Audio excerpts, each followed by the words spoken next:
It's been crazy since the last time we talked to y'all. To start, it's peak draft season in the NFL, so that's been crazy on its own. But we're going to get into all of that on Thursday. From Aaron Rodgers to Jimmy Butler, from the GOAT LeBron James to the future of some of these NBA playoff teams. We're going to cover it all here on today's show. Of course, I'm joined by my co-host, Bakari Steve. How you feeling on this Tuesday morning? I feel great. A lot of news in sports right now. I mean, even boxing had a huge fight over the weekend, so it's been a pretty fun time. And unless you're a Cavs fan like us, right? We're a little bit frustrated. Yeah. But this is your early reminder to support us. If you enjoy what you're seeing or hearing, go ahead and support us down below. Drop a like, subscribe, post notifications, all that good stuff. We are also doing some fan-led stuff over on Instagram. So if you're following us there, you've been able to participate in the first half of something special we're doing over there. We're also on TikTok, so follow all of our socials and just general support us. Tell a friend to tell a friend. But without further ado, this is the Anomaly Podcast. I'm your host, Owen Stiftar. Let's get into Aaron Rodgers, as we're going to start here with the trade details are on your screen. New York is finally going to receive Aaron Rodgers. They're going to trade down 2 spots to pick 15, and they're also going to get a 5th-round pick as well as Aaron Rodgers, right? Green Bay, on the other hand, they're going to get a 1st-round pick this year, which is the 13th pick. They're going to get a 2nd, a 3rd this year, and a 2024 2nd next year, and that's contingent on if Aaron Rodgers plays 65% of his snaps. If he does, that will become a 1st-round pick for Green Bay next year, right? But finally, Aaron Rodgers is a Jet. First thoughts on the trade as Aaron Rodgers. I mean, we've known this for 2 months now. But just first general thoughts. It's kind of crazy that a Hall of Fame quarterback is being traded. Yeah, like you said, it's crazy that to see a quarterback being traded, especially when they're about to be 40. We all know that Aaron Rodgers has had his fair share of drama in Green Bay. But I mean, we were expecting this trade to happen at some point. We didn't know what the compensation would look like, and finally, both teams reached the deal that they thought was fair. I think this is great for New York. The Jets, everybody there, skill positions, everything. Thought they were just a quarterback away from being, a contender. I mean, they have a nice mix of great young players on that team, and they brung in some vets during the offseason. And I mean, obviously, a generational quarterback like Aaron Rodgers helps. And I mean, even for Green Bay, they get some picks. They help their future out a little bit. Jordan Love era starts now, so hopefully they can build that up around him, see what type of player he is. Absolutely. Great trade. So. Per Adam Schefter, Rodgers will forego wearing the number 12 jersey that he's wore his entire career for 18 seasons now in favor of the number 8 jersey, which he wore at Cal, which was his college. The Hall of Fame Jets quarterback, Joe Namath, as we all know, Joe Cool, he wore number 12 back in his day, and that jersey was retired. He gave his blessing to Aaron Rodgers to wear that number 12 and bring it out of retirement. But Aaron Rodgers, he opted to instead go back to his number that he used at Cali, like we mentioned. But it is kind of crazy. Rodgers, he was a 4-time MVP. He's, in my opinion, the best player in franchise history. You can make that argument with a quarterback we'll talk about in just a second here. But also, like you mentioned, it gives Jordan Love a shot.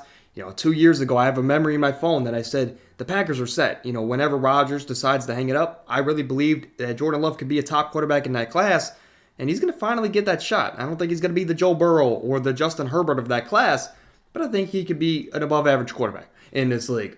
But the Jets, they get their quarterback that they believe can push them to Super Bowl contenders. Some people believe now that they're a top 4 or 5 team in the league, right? But just overall, I mean, you kind of talked about it, but who won the trade in your opinion? Was it the Jets getting their franchise guy, maybe getting them to the top, or the Green Bay kind of resetting there? Honestly, I think I want to go opposite of what most people are probably going to say. Obviously, the Jets, they get Aaron Rodgers, but I'm going to say the Packers because they've had years. I mean, and I'm going to go even just from before Aaron Rodgers to even Brett Favre. The drama at the quarterback position has been ongoing in Green Bay, and it's wore down on the management and everybody there. And no owner of the team. Exactly. I think this is a win for them because they finally get up under from that chokehold that Aaron Rodgers had them under. Whether it was contract, whether it was I don't know if I'm going to play or not. Whether it was this or that. Go give me this person. Go give me that person. And saying things out loud, basically slandering the team. I mean, he went through the whole COVID. He got immunized whatever that meant 2 years ago.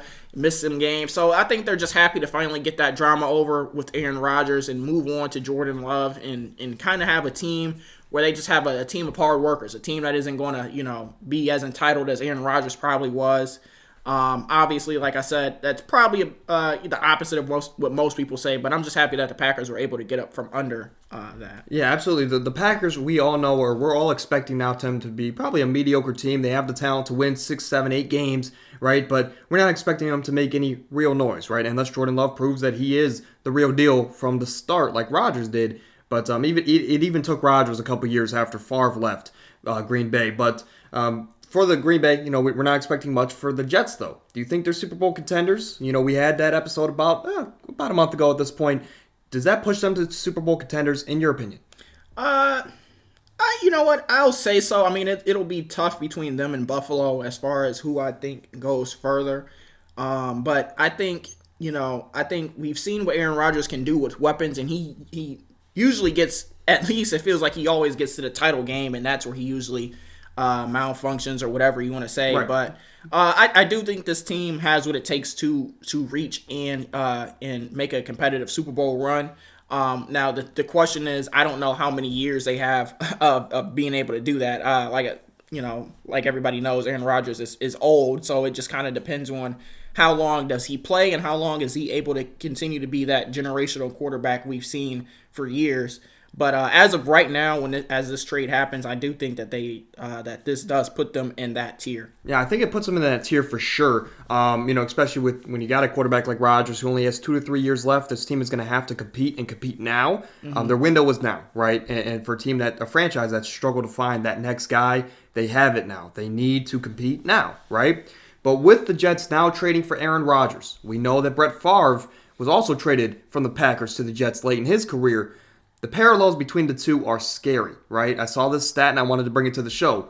Both of those quarterbacks won their only Super Bowl in their 6th season at age 27, and they've struggled to win it for the remainder of their career. On November 29th, 2007, Rodgers came in to replace an injured Brett Favre against a one-loss NFC East team in primetime. 15 years later on the exact same date, Jordan Love came in to replace an injured Aaron Rodgers against a one-loss NFC East team, also in primetime. Rodgers and Favre's, their last 6 passes in Lambeau were statistically identical as well. They were both 2 of 6 for 12 yards and throwing a game-sealing interception in both of their last 6 passes at Lambeau. The only time the Packers have had a top 10 scoring offense since 2000, the Jets have had a top 10 scoring offense since 2000, was with a former Packer, you guessed it, in Brett Favre. Now they get Aaron Rodgers there, arguably the best player in franchise history. But the identicals, the parallels between those two with their journey of being the Packers' next guy to going to the Jets later in their career, it's scary how all that stuff lines up. It's like the NFL script was the exact same from what was 15 years ago. I'm not going to say Jordan Love's Aaron Rodgers or even Brett Favre, but if the script says so, then Jordan Love's going to win at least one here in Green Bay. But moving over to Jimmy Butler, Himmy Butler, as some would say, but he dropped 56 points, a career high, hit an all-time great performance. Some would say the greatest playoff performance of all time, right? Last night against the Bucks, as throughout 41 minutes, he had 56 points. He shot almost 70% from the field. He tacked on 3 3-pointers. Caleb Martin also pitched in at the end there with a couple big threes. But quick thoughts on Jimmy Butler in that big game against the Bucks, who I'll say it. I had them as my title favorite. I've said all season they're the best Bucks team of all time, in my opinion. And now they're down 3-1.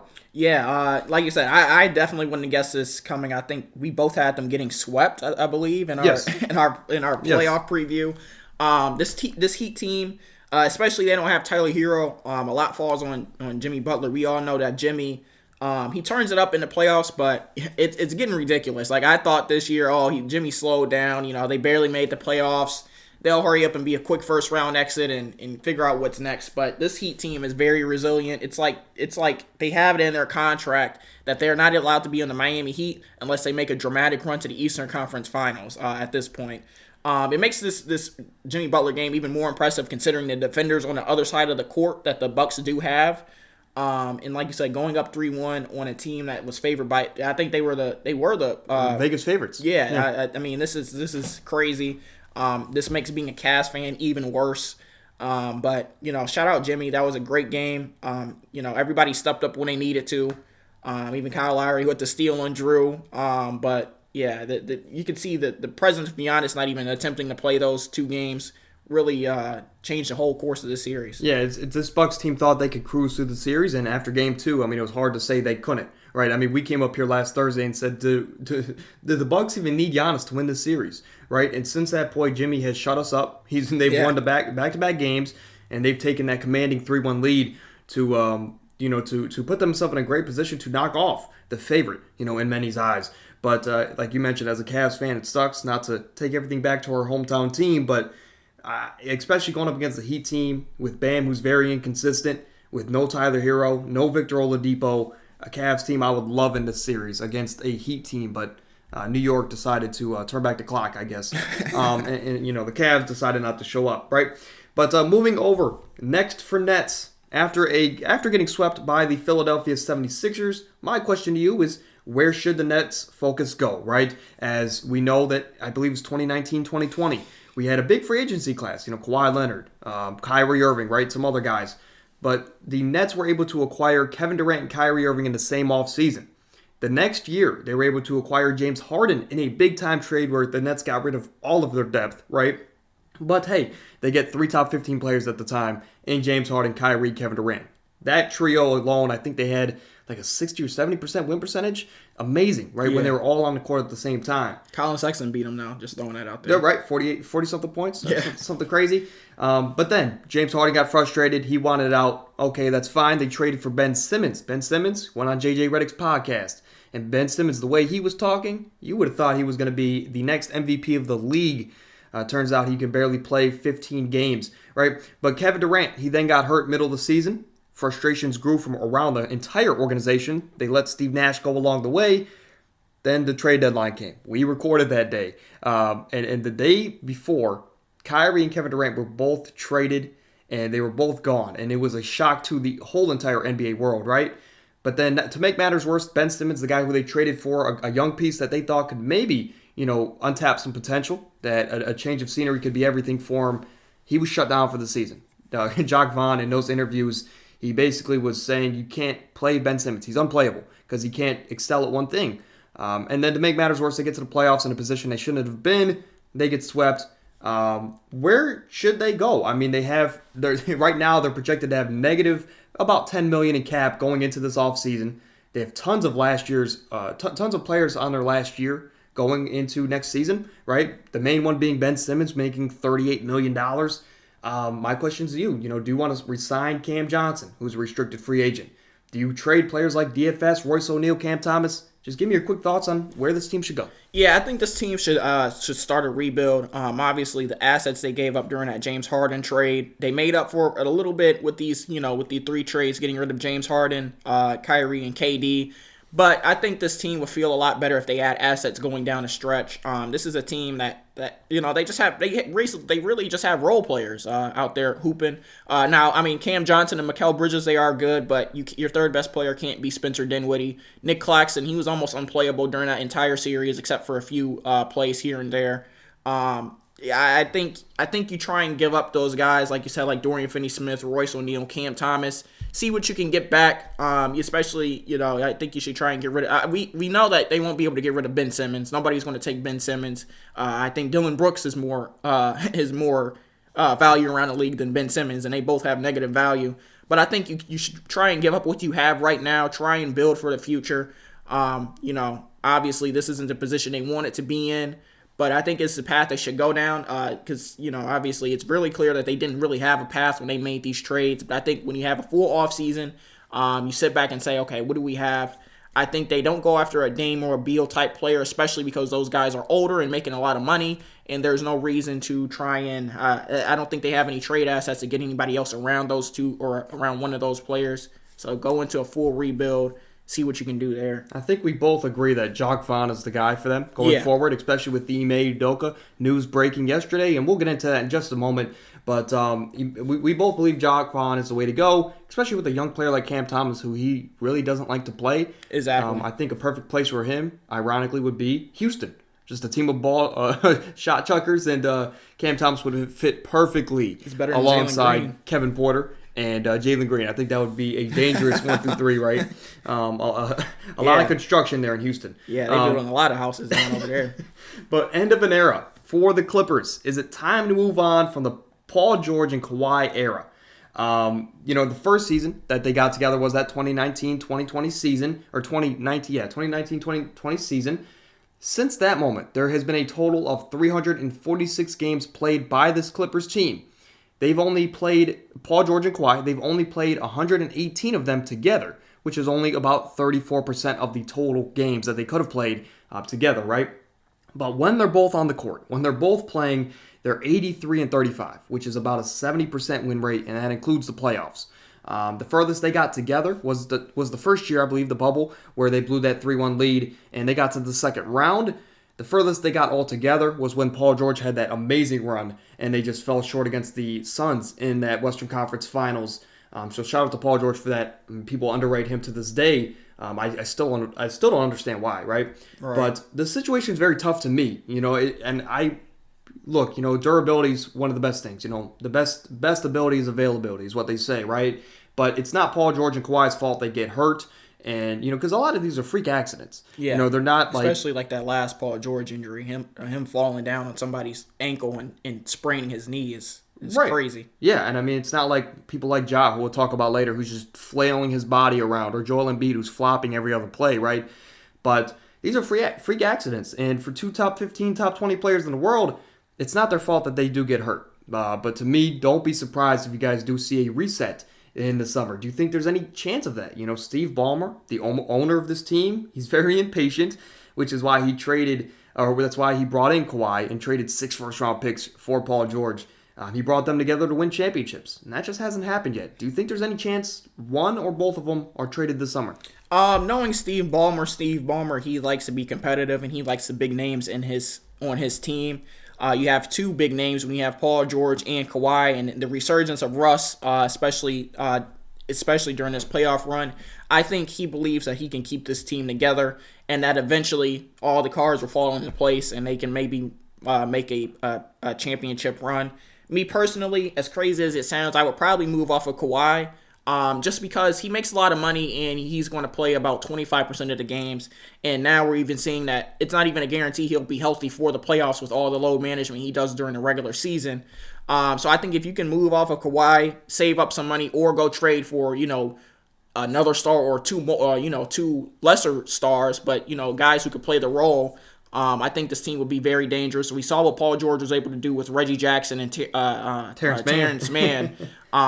Take them to the Western Conference Finals. So I'm sure if you could get Paul George, 2 other guys, 2 other two-way stars. Imagine if Paul George, imagine if Mikal Bridges and Cam Johnson were on this Clippers team. I think they'd be, as crazy as it sounds, I think they'd be in a little bit better of a position because those guys are two-way players, or at least Mikal Bridges is, with the team they have constructed around there. But, it's like you said, it's frustrating watching these 2 play. Paul George obviously has been more available than Kawhi, but Paul George has had his fair share of injuries too. I think it's a credit to Ty Lue that this team is even making these games competitive in these playoffs right now. Russ is turning back the clock, but you had Norman Powell dropping 42. You have these guys, Eric Gordon going crazy. So yeah, it's just unfortunate. I would personally move off of Kawhi, like I said, just because I feel like the output isn't there anymore. But Steve Ballmer, I believe he'll keep this team together. You touched on a lot of great points there. The main point that I wanted to touch on is how they have a top 3 coach in the league in Tyronn Lue, right? I think as Cavs fans, we took him for granted as we looked at it as, this is another rookie coach that gets carried by LeBron James, right? Yeah. And that may have been the case back then. But looking back, I think that Tyronn Lue had a bit bigger of a I guess, reason for that run that we had on those 2 years. But for the players here, it's hard to trade a player like Kawhi. We see it in the past, and I think that a player like Kawhi, if he tells Steve Ballmer, I want to be here for my career, I want to finish my career in LA, which is Kawhi's home, I don't think that he could trade him. But that brings the question. I think where, I'm putting you on the spot here, but where would you trade Kawhi? Because we know Steve Ballmer wants to compete. That's what he's done his whole time there as the Clippers owner.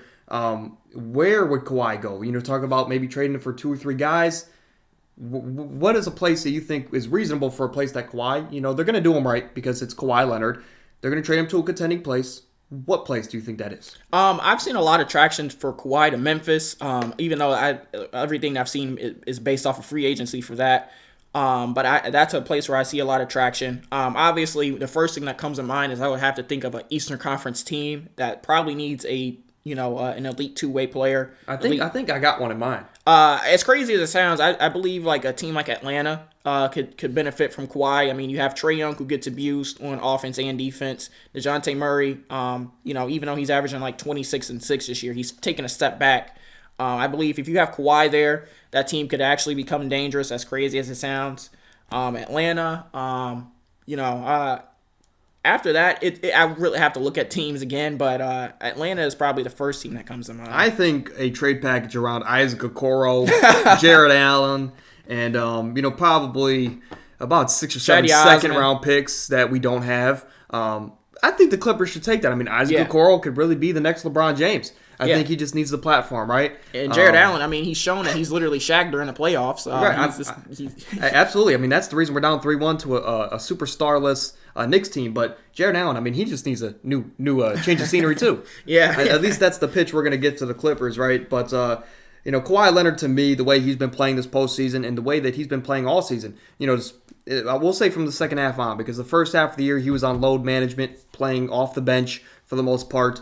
But Kawhi Leonard, he's still a top 10 player in the world to me. That might be a hot take, but I know Kawhi Leonard, when he was playing, even against the Suns team, in those fourth quarters when Kawhi was switched on to Kevin Durant, it really had to be Devin Booker or nobody for the Suns team. And, if it was any normal team, Kawhi Leonard's going to get this Clippers team over the hump, right, by himself. But it just so happens that Phoenix Suns team has 2 of the best shot creators in the league, and Devin Booker and Kevin Durant. But Kevin Durant is arguably the greatest offensive scorer of all time, greatest offensive talent of all time. And Kawhi Leonard, I think, is the only person that's ever walked this earth that can probably shut him down. Or at least, minimize Kevin Durant. And even in his older days, I mean, he showed that here in this playoff series, at least in the fourth quarters. But Kawhi Leonard, I can't see him be traded. I think they're probably just going to run it back, and load manage even more next season. But moving over, Cat on the loose. I know it's corny, but, that's just first thing that came to mind. Karl Anthony Towns, he's set to make $36 million next season. It is coincidentally the last year on his contract, which was a big 5-year deal he had back in, I believe, 2017 or 2018. But Cat, do you think there's any chance they move off of him? I know they just gave all this money to Rudy Gobert. Nobody, until that contract is at 1 year, nobody's going to take Rudy Gobert. So they have him for the next 3 or 4 years. They have Ant, who's an emerging superstar. Some other nice pieces there, especially Jaden McDaniels, right?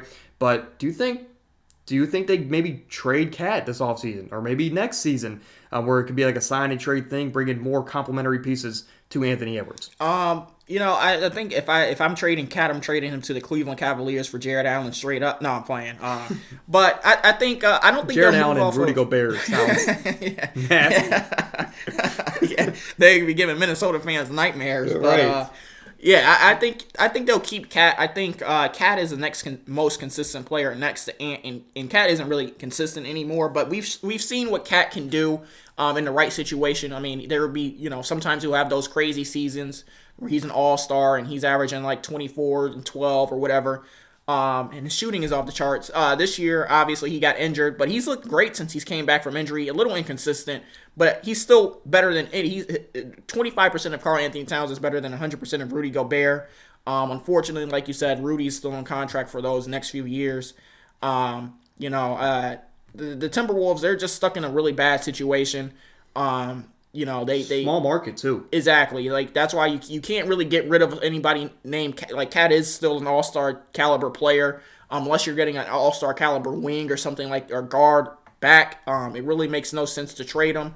And especially with the emergence of Anthony Edwards, you're going to try and do everything you can to keep him in Minnesota, even though I don't see him being in Minnesota his whole career. But it's a tough situation. But I think they do stick with Cat. just ride out this Rudy Gobert mess until it's over. And maybe you can get rid of him in that last year for another complimentary player. Right. Especially, I just want to see Ant continue to be that superstar that he's shown us he can be. But just let's shift our focus to the general playoff picture, right? As we look around the league, we'll start in the Eastern Conference. We talked about it earlier, but Miami last night as the number 8 seed got the upset of a win, I'll say, due to maybe the greatest playoff performance of all time, with Jimmy Butler dropping 56. This Heat team as the number 8 seed, they had to go through the play-in, are now up on the title favorites in the Bucks. We talked about that earlier. But moving over to the 4-5 in the East, the Knicks are up 3-1 on the Cleveland Cavaliers.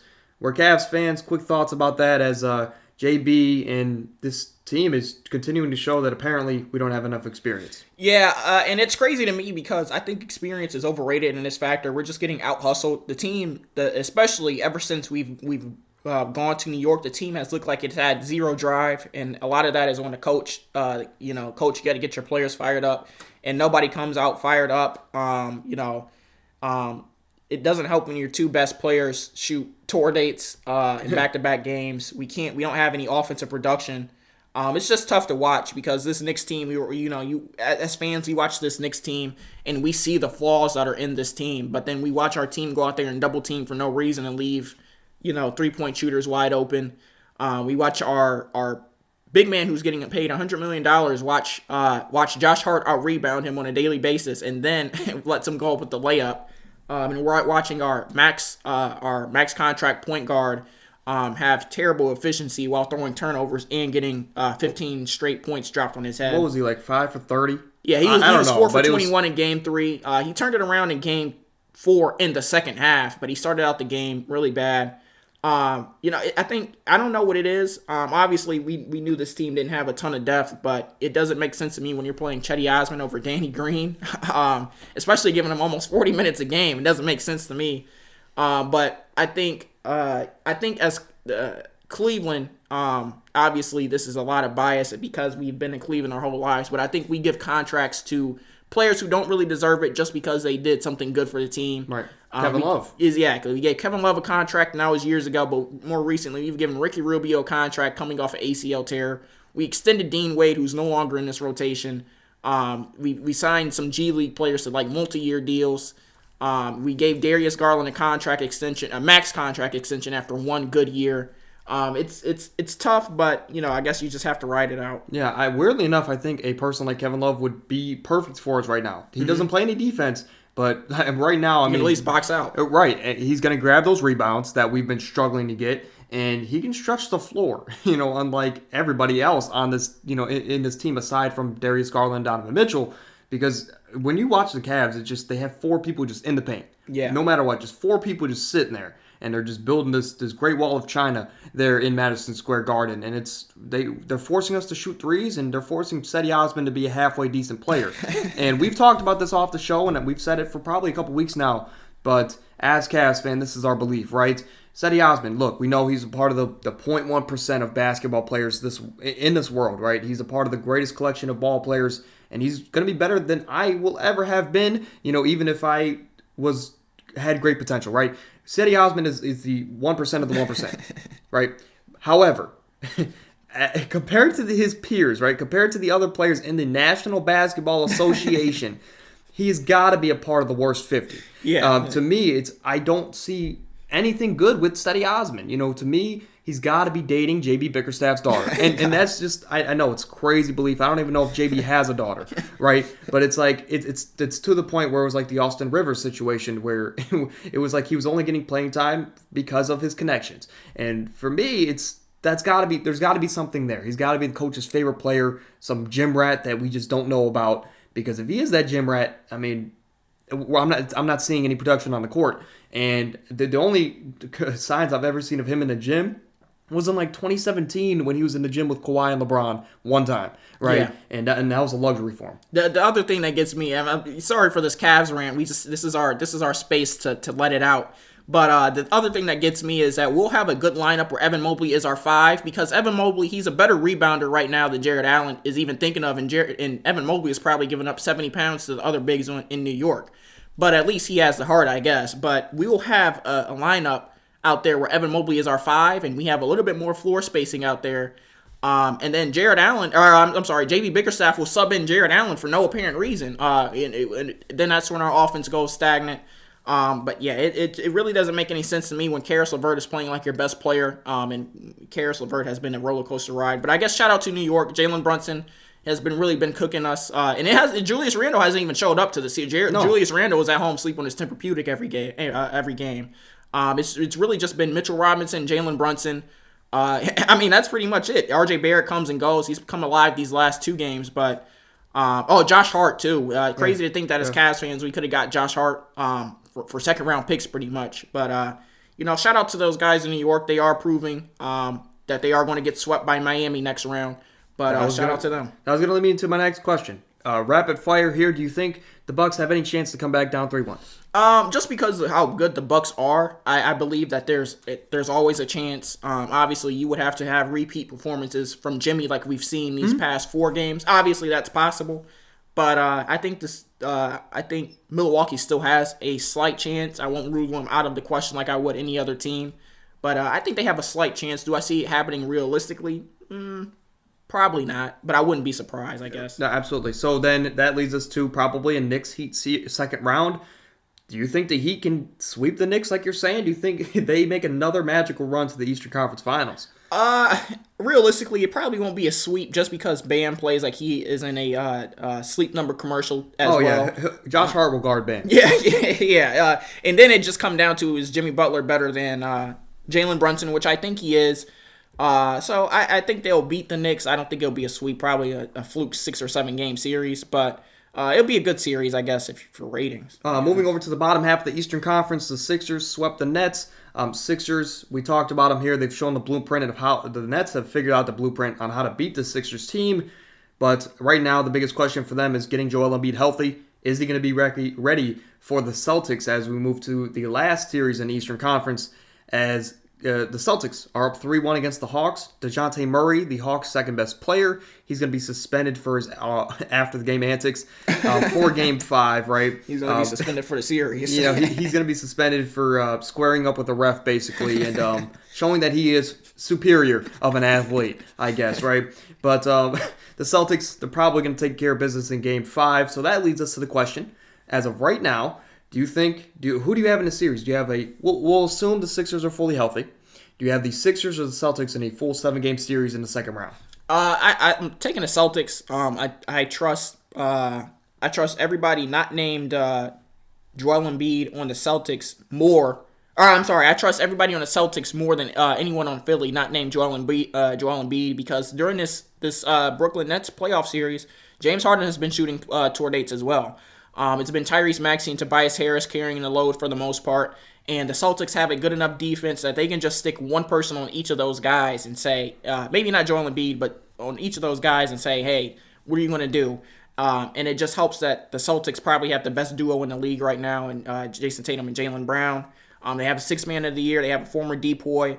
The Celtics just have really everything. I was talking about this off the pod yesterday to some people, and it's crazy that the Celtics, they really don't have any big flaws or weaknesses, especially during this playoff run. Obviously, it's easy to say that versus the Hawks, but I really believe that this team, especially with Milwaukee on the ropes, could, like I said before, the playoffs, go to the finals. We talked about the strategy and how the Celtics probably, in our mind, should attack the Sixers, right, going into next round, but to me, and it might sound crazy, I think it's probably a 4 or 5 game series. In my opinion, I know Joel Embiid's dominant. He's the MVP of the league.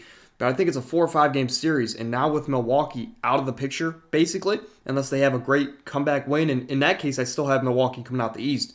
But if this Bucks team is out in the first round, I think it's a cakewalk to the finals for this Boston Celtics team, where their toughest challenge is going to be the Sixers team. Right, but again, I think with how much defensive versatility they have and the offensive firepower, it's gonna be a quick 4 or 5 game series against the Sixers. Yeah, that leads them to the finals, or I guess the Eastern Conference Finals, which would probably be against the Heat or the Knicks, which they've had. That's a sweep. You're right. Both of those teams are a sweep. So you have them against a Western Conference team basically at full health, fully rested, and Celtics, it might be their year, right? If the Bucks go out. But moving over to the Western Conference, the Nuggets and the T-Wolves, lost a lot of people money. We're just going to say that, right? As the T-Wolves and Ant had a great performance late in that game. But the Nuggets and the T-Wolves, 3-1 for the Nuggets, as Ant had to be a superstar for them to grab a win. Any chance they grab another one? No, but I really love Anthony Edwards. I like Anthony Edwards a lot as a player. I love his demeanor. Everything he says off the court is just you could tell he has a lot of wisdom when it comes to questions that are brought to him by the media. His play style, I think he knows that he didn't come into the season in the best shape. He even said that at the beginning of the season. But ever since then, he's turned it around. He had an all-star caliber year, and he's only turned it up in the playoffs. Anthony Edwards may be one of those Jimmy Butlers we look at and say, hey, this guy, he's good during the regular season, but he's really great during the playoffs. It's just unfortunate that his team has dug this hole for him roster-wise. And we really won't be able to see him on a good team unless he gets traded or until Rudy Gobert is out of the town. But it's been an entertaining series. I mean, the Timberwolves, they've been down and fought back into games, still lost close ones, but this series has gone pretty much how everybody thought it would be. Same as the next series where, with injuries in mind, right? The Suns, they're up 3-1 against the Clippers. No Kawhi, no Paul George. We're all expecting the Suns to take care of business in Game 5 to take on the Nuggets second round. Which, just quick thoughts, who do you have as a winner and how many games? Versus the Nuggets and Suns? Yep. As crazy as it sounds, because I've been calling the Nuggets frauds all year, I'd probably say Nuggets in 6, only because the Nuggets' depth is a lot better than Phoenix, because we've seen the Clippers are staying in this game just because they have a bench. And if Devin Booker or Kevin Durant has a bad game, your chances of winning the game are almost zero unless one of those guys goes off for 60 or almost 50 like D-Book did in Game 2 versus the Clippers. This Nuggets team has a lot more depth, and their starting five is really formidable against anybody. So that question, and this is a crazy comparison, right? But I think that series literally comes down to Michael Porter and Kevin Durant. How aggressive is Kevin Durant, and is Michael Porter making his shots? Because if either of those are true, that team's most likely going to win the series. But moving over to probably the two most fun series to watch, I guess, so far in the playoffs, as Golden State and Sacramento. Sacramento went up 2-0. We came on the podcast. We were asking if there was any shots of this team, this Warriors team, winning this series with Draymond being out for Game 3. I don't remember exactly what we said. I know we said that it was very faint of a chance. But Golden State, they won 2 games in a row. Steph Curry is showing his experience. He's showing why he's a top 10 player of all time, right? And they got the better of the Kings, and they took care of business at home like we all expected them to do. Now it's back 2-2 on the road in Sacramento. Who do you have for the rest of the series? It's a best of 3 now, and the Warriors only need to win 1 road game. Yeah, like I said before the series, I still have the Kings in 7, even though I know De'Aaron Fox is questionable to play with that fractured finger. Side note, if he does play, Jared Allen is really soft because Jared Allen cost our season last year with a fractured finger. But De'Aaron Fox, he's questionable. But I believe that whoever had home court was going to win. I said that before the series, Kings in 7. I'm sticking with it. The Kings were a Harrison Barnes brick away from winning, from going up 3-1. And that was a bad game for them. Yeah, exactly. And like you said, that was a bad game for them. So I believe that they'll come out home, especially in front of those Sacramento fans, and light the beam every time they're home. So yeah, I mean, it might just be one of those series where the home team wins every single time. And in the Warriors' case, that's not what you want. Moving over to the 2-7 matchup, Memphis, the Lakers. Lakers last night. Crazy game, right? Shannon Sharp was going absolutely insane on the sidelines. After the game, there was that viral video of him aggressively dapping up everybody on the bench. He probably broke some hands or at least fractured some. But Shannon Sharp, big fan of the Lakers, as we know. But the Lakers, LeBron James, I mean, 38 years old. He's the only player of all time to have 20 points and 20 rebounds in a single game of all time, right? At 38 plus years old. And LeBron James, I mean, you can't say enough about him. But to me, it was a great win. He took over, had that late game tying shot, right, to take them to overtime. And in overtime, LeBron took over. Yeah, I completely agree with you. Watching that game, it was like, man, how many rebounds does LeBron have? It felt like he was grabbing every board. Jaren Jackson was charming, Ultra Soft Jr. out there.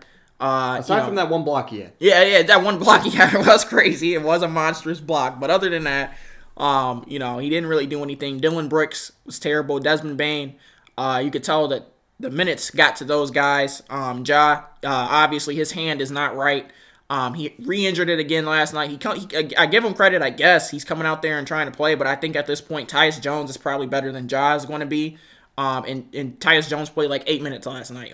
Taylor Jenkins it might be coaching his way out the league this series. As crazy as it sounds, this guy, I don't know why you don't play the best backup point guard in the league over your injured star. But I guess.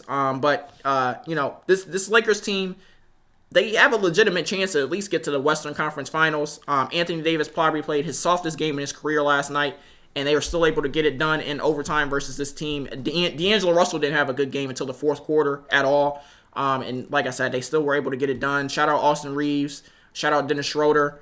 Dennis Schroeder did have a few questionable turnovers last night. But that's always him. Exactly. He tried to throw the game away. Exactly. Quite literally. But this Lakers team, they have the defense. They have the grit and grind to pull these games out. They had the shot. I mean, even when they were up and then went down and then came back out, and that's like what can I say? Yeah, exactly. To me, I mean, Memphis, the problem with them is that we know playoff basketball, we're especially seeing it in the Cavs-Knicks series, as we keep referencing that as Cavs fans, but you see it in playoff series all around. The game slows down. That's why players like Jimmy Butler and that Heat team excel in the playoffs, because they're built 6-7 players deep, and they love to play slow down at their own tempo, and we're going to make tougher shots than you, right? But this Memphis team, they don't do that. They play downhill and they play up-tempo. They're just running gun, 7-second offense, it seems like the whole game. And if it seems for this Memphis team, if that high pick and roll doesn't work with John Morant and Jaren Jackson, someone's just going to shoot some three, right? and this team just wants to get shots up and they want to run. And it just doesn't always work in the playoff scenario. And we're seeing this Lakers team where it's the first time since that bubble run where they've had competent players around LeBron and AD. Actually, probably since the second year, the year after when they lost to the Suns. Mm-hmm. But when we see LeBron and AD have competent players around them, and AD and LeBron are actually both healthy at the same time, which has been a rarity, this team is very dangerous. And especially with AD turning it up defensively. And I mean, it's crazier to say that they won that game last night going in overtime. Anthony Davis only had 12 points, and he had 6 of them in the first half. Yeah. I still take that game from Anthony Davis is Jared Allen's best career playoff game. Jared Allen's best playoff game might be getting fouled up by Joel Embiid in Brooklyn. But Anthony Davis, he still had 4 blocks. He felt his presence last night. And to me, just as a fan, it's fun watching LeBron play this off-ball style now, where he's not like it was in Cleveland, where it was everything runs through me. Last night he was letting D'Angelo Russell make those 3 straight threes. He was letting Austin Reeves and other guys get to their spots and get their shots off. And LeBron James, to me, it's just fun watching him conserve his energy to later in these games at 38 years old and still have those clutch time shots and clutch time moments that he had late in that game to pull out a 3-1 win. So I'll ask you this, just because we ran through every other series. You have the Kings coming out of the second round. Very quickly, do you have the Kings or the Lakers? Or I'll ask you, do you think Memphis has any chance to come back, as John's probably done for the series? No, they don't have a shot to come back. So Lakers, Kings for you. Who do you have coming out that series? Like I said, this Lakers team does have a chance to make it to the Western Conference Finals, but it feels like this year's playoffs have really been competitive and stacked as far as teams.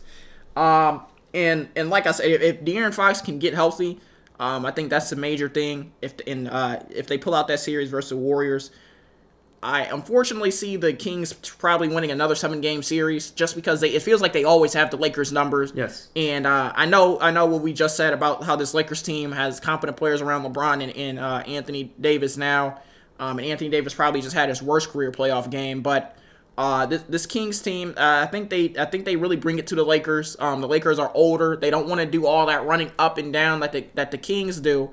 And the run and gun type of nature of this Kings team, we'll have to see how the Lakers do against that in the playoffs, because they struggle against it in the regular season. Right. To me, I would have the Lakers beating the Kings in probably 6 or 7 games. Now, if it's the Warriors, like I'm predicting the Warriors to win that series, I think the Warriors take care of business against the Lakers, and I think the Warriors are going to have their way against the Nuggets.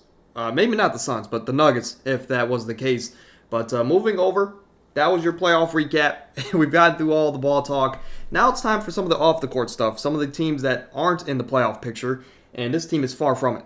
But Ime Udoka, he agreed to terms with the Rockets to become their next head coach after they're moving on from Steven Silas, who I thought was a good hire at the time, right? But Ime Udoka, he had, in his only year of coaching, he took the Celtics to the finals. Obviously, they have a great team there in Boston. This is going to be a bit more of a challenge, but do you think Ime Udoka can make some sense of this Houston Rocket team, and do you think he can get some of those players to buy into defense and not just shot chucking? I'm not sure because, like you said, I thought Steven Silas was a good hire for this Rockets team when it happened. Obviously, the roster literally fell up from underneath him. I think on any other team he would have been good.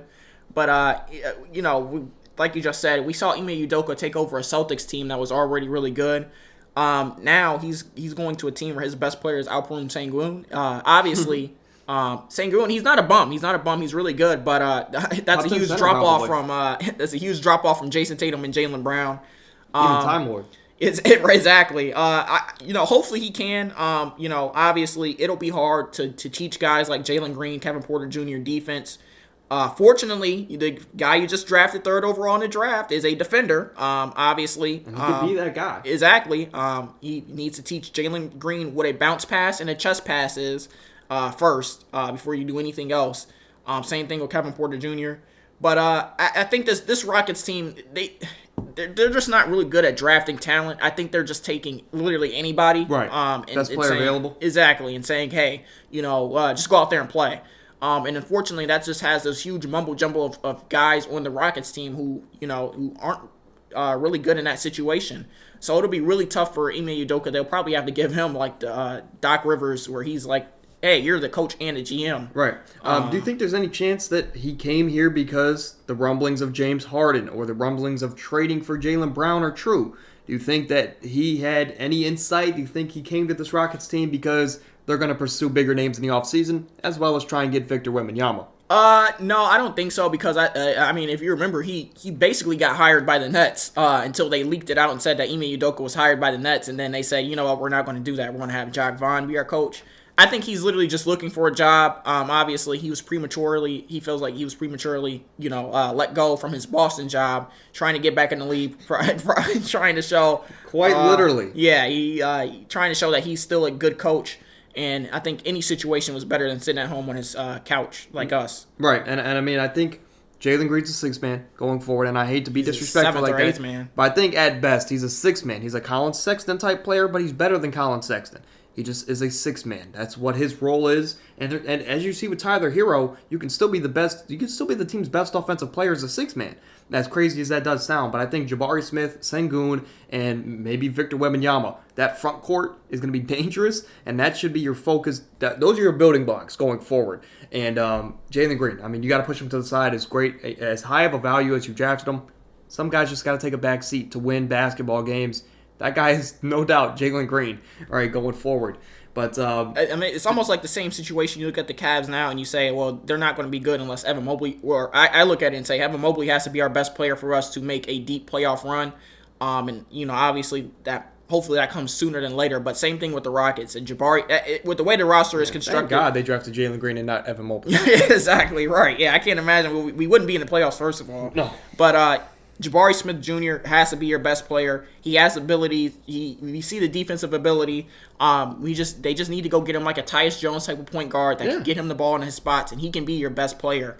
Obviously, even if they get Brandon Miller or not even Vic, if they get Brandon Miller or Scoot, I think they're in a way better position than they are. Or one now. of the Thompson twins. They're both guards, better point guards than Kevin Porter Jr. and Jalen Green combined. So just keep all the wives and the girlfriends and the female workers away from Ime Udoka, and he's going to be a pretty all right coach. But moving over to On This Day, our last segment here before we get out of here. But we're going to start here. We're going to look throughout the history of the NBA on April 25th. Pretty simple. It's been a staple on this podcast for a while now. And we're going to start here in 1950 as Chuck Cooper. He became the first African-American player selected ever in the draft in the second round by the Boston Celtics. That's history. Yeah, and also in 1950, New York purchased the contract of Nat Sweetwater Clifton from the Harlem Globetrotters, making him the first black player to sign an NBA contract. I've never heard of a name of Nat Sweetwater Clifton unless it's like in one of those old. It's not even a 2K. Movies. Yeah, exactly, right, yeah. Nat Sweetwater Clifton is one for the history books, folks. Oh, man, he's one of those guys that you just see randomly spinning a ball in like one of those basketball books. First player to dribble between his legs, probably. Probably. But in 1968, the team name of the Suns was chosen as the name of the Phoenix franchise in a contest that was sponsored by a local newspaper. Kind of crazy. I know some franchises around the league have done that to choose their name, and the Suns seemed like they were one of the first ones. Yeah. In 1965, Jerry West, who averaged 46 points a game in the 1965 Western Division Finals, which is 6 games, West scored at least 40 points in every game, which resulted in the highest scoring average for a playoff series in NBA history. That's insane, considering everybody who's played since then hasn't done that. The logo, crazy. For a reason. Yeah. I think if the only other player that could probably do that is Luka Doncic, because he's out there by himself over there in Dallas. But the last thing that happened here that's worth note, in 1993, Michael Jordan, the second best player of all time, he captured his 7th straight NBA scoring title, which was about 32.5 points a game. He tied Wilt Chamberlain at the time, which was the 7 straight scoring titles. Jordan, in that same year, also led the league in steals with about 3 a game, which was the 3rd time he achieved that in his career. So Jordan, Jerry West, and Chuck Cooper, and Nat Sweetwater Clifton. Yeah. Shout out to them here on April 25th. In NBA history. But that's going to do it for today's show.